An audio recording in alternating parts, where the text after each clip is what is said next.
So, tell me about the relationship between the Spaniards and the Native Americans, who were the original inhabitants.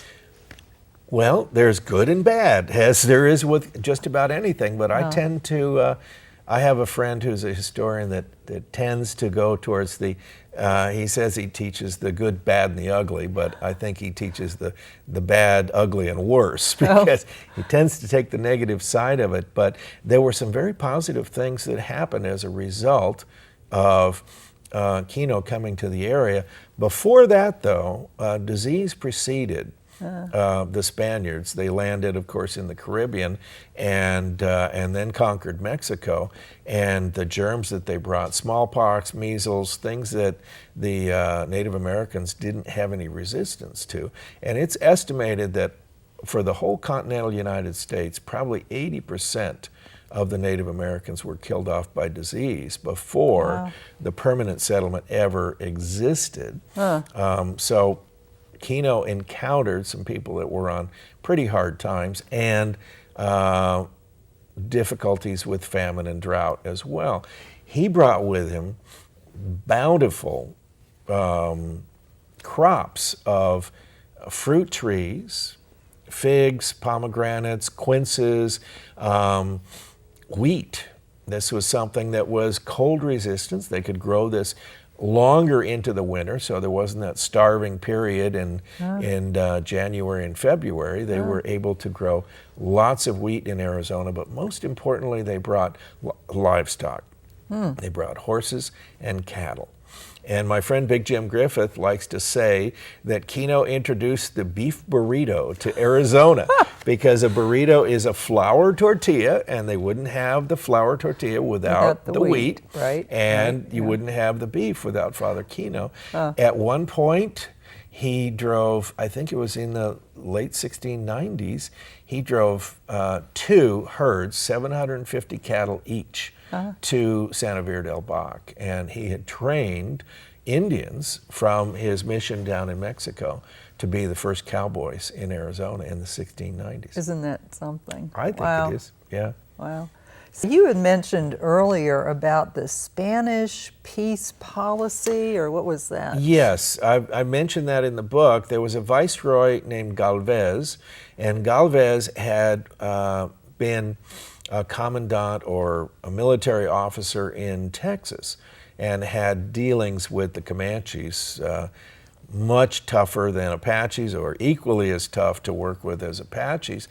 And he knew that it was going to be difficult to settle Arizona in the ordinary way that they had done in Mexico, which was you have an agricultural tribe, you can surround the village, overpower them, capture the chief, and then you have your settlement, you have your conquest.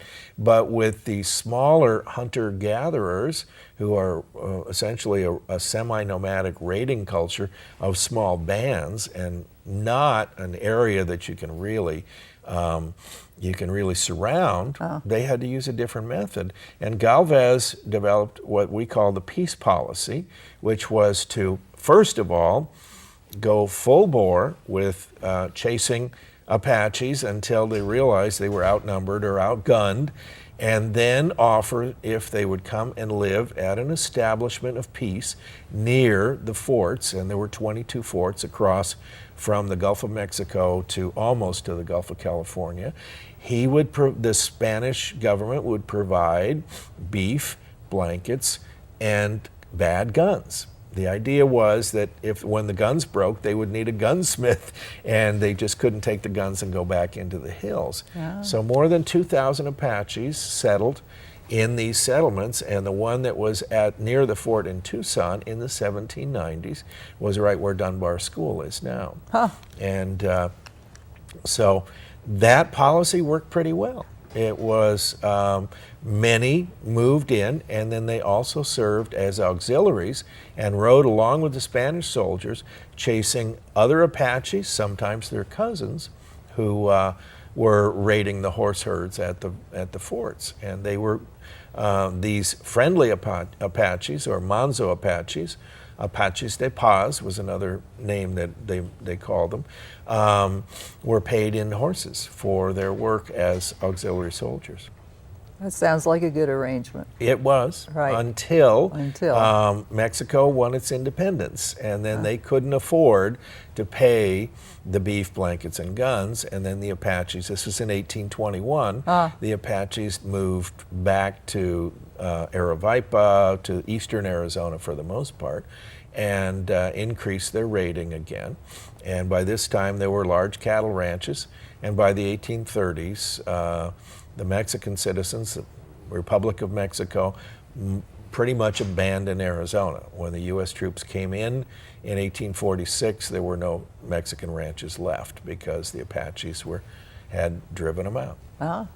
Mexico won its independence, and then they couldn't afford to pay the beef, blankets, and guns, and then the Apaches, this was in 1821, the Apaches moved back to Aravaipa, to eastern Arizona for the most part, and revolted in 1751. So then Spain went back to the sword, which was the Spanish presidio, the forts. And that was their method of settlement. And they would bring colonists that would live, on the mission grounds. And there was a land grant for the mission at Tumacacri. And but this was all government subsidized. And it was either you were a soldier or the family of a soldier, or you were part of the mission system. But once Mexico won its independence, they didn't have the military. They couldn't afford to, and they had broken with the church because the church was siding with the royal government in Spain. And so Mexico developed another incentive to colonize in southern Arizona, and that was the land grant. And I believe it's about 80%, if not more, of the land grants in southern Arizona, and there's probably 20 or 30 of them, very large, sometimes 30 miles by 100 miles. Oh my gosh. Very large land grants. And these, maybe 20 or 30 of them, some of them, the Canoa Ranch, that was one of the land grants. So we still hear about them in the newspapers, and now they're into developing, or some of it's a conservation area. And there's still, if someone said, I've got a land grant, it would still be recognized as legitimate? Well, no, we could get into, there was a lot of court hearings, and some of them were abandoned in the 1830s, as I said, and so there had to be proof of, constant settlement. It's in the Treaty of the Guadalupe Hidalgo and also in the Gaston Purchase Treaty that any grants that you have, but you have to prove it. And in the 1880s, they had a lot of trials, and I would say probably 25% were granted and 75%. So there's kind of a fell between the cracks there. Not everybody got to keep their land grant. Well, that is really fascinating. And that's just one chapter in this book. True. That's true. And so Jim is, of course, he's got lots of books he can sell you, and he is available as a speaker at luncheons, conventions, and if you get a book there, you get your own autographed copy. That's true. So, or you can go to Amazon or Barnes & Noble, but then you don't get your own autographed copy. So,